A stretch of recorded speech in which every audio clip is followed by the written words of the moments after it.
Welcome back to River's Edge Chevre at Three Ring Farm. So I was planning on making a video about planting peas today, but it has been raining. It just stopped for a few minutes. But I wanted to show you guys what the barn is like after morning milking. It's one of the best times to be out here because for the most part everybody just kind of lays down or is eating alfalfa and relaxing. Yep, and the babies are all doing good. And this is a little one that we have been bottle feeding.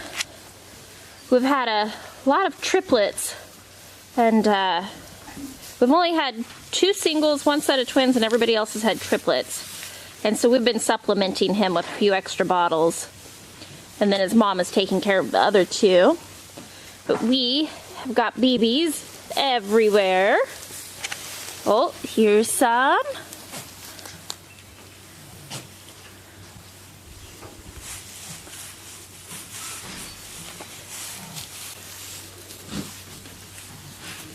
And here's Ovation and her 2 little girls that I introduced to you in the first video.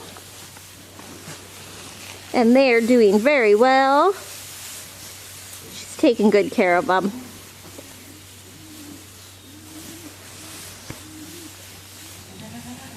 It's just a really peaceful time to be in the barn.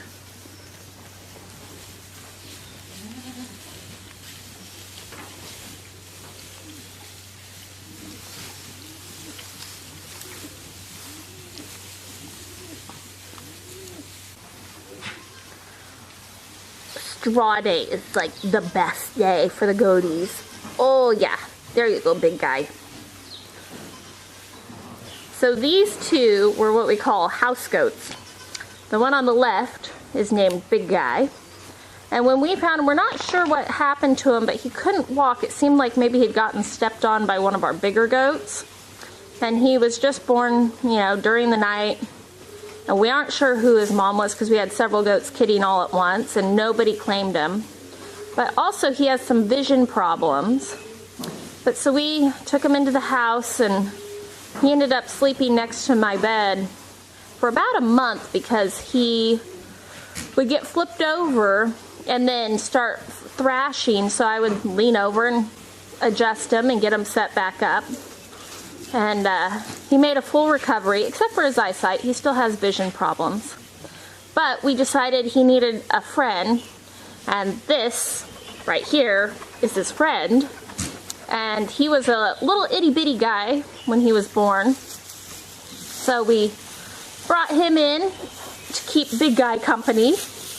And they slept next to it with each other. And now to this day, whenever you see one's laid down somewhere, you will always find the other one. And they are buddies.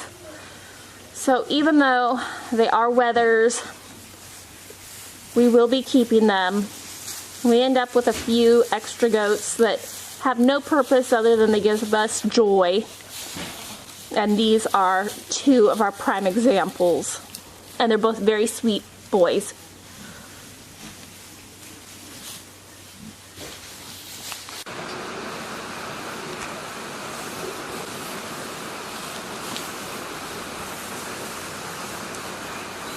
It looks like Horsey found a stick in the straw.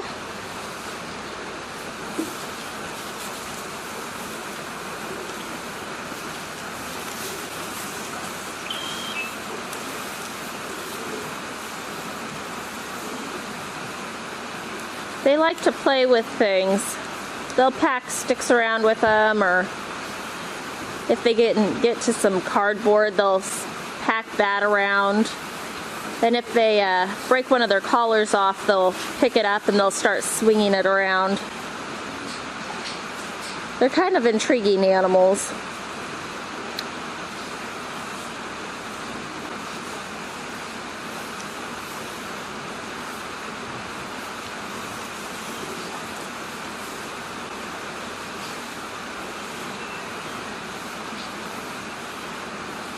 In this batch of straw, I've found several chunks of wood that's kind of burnt.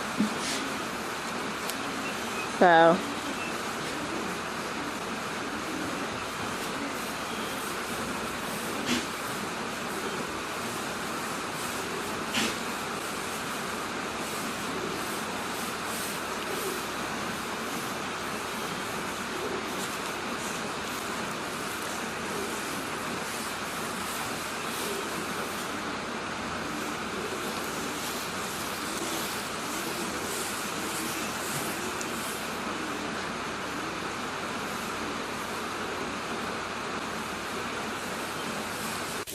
and I started to shear the sheep.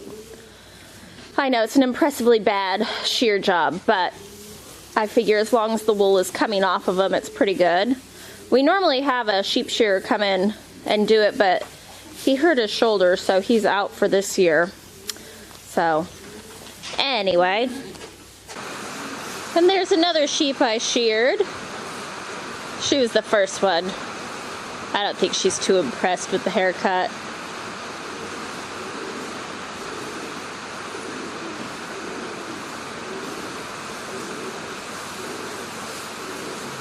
For the most part, all of our sheep are really pretty easy to deal with. We have one that's quite wild, but I don't think, if we can ever get our hands on her, we'll probably sell her.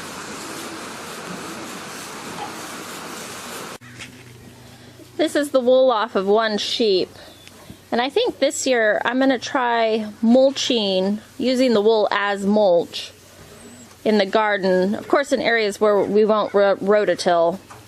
Has anybody have experience with that? If you have, let me know. I'd be interested in it.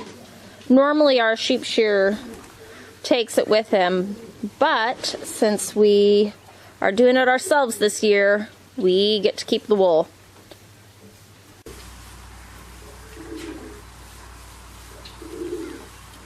These two are Gumdrop's babies. They were the first ones born this year. And there is one more girl that's not out here right now. And that's the boy right there. And he feels pretty spunky.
Oh, I think they're gonna go follow Bella. She's good with the babies. And they're always curious about her.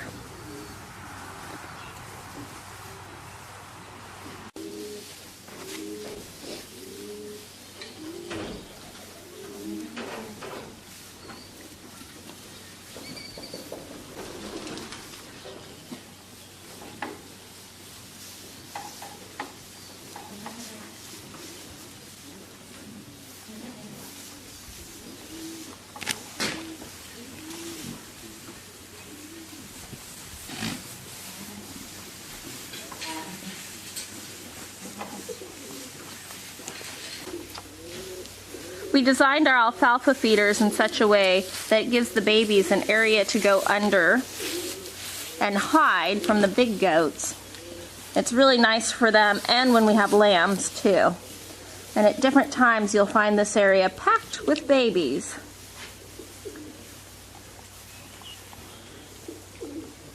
And if you're designing a hay feeder, it's something to consider.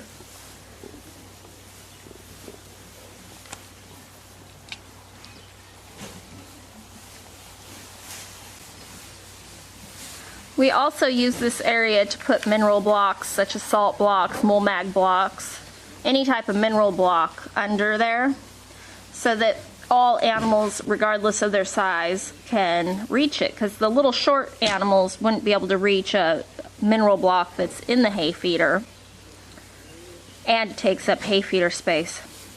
So this area really has multiple purposes.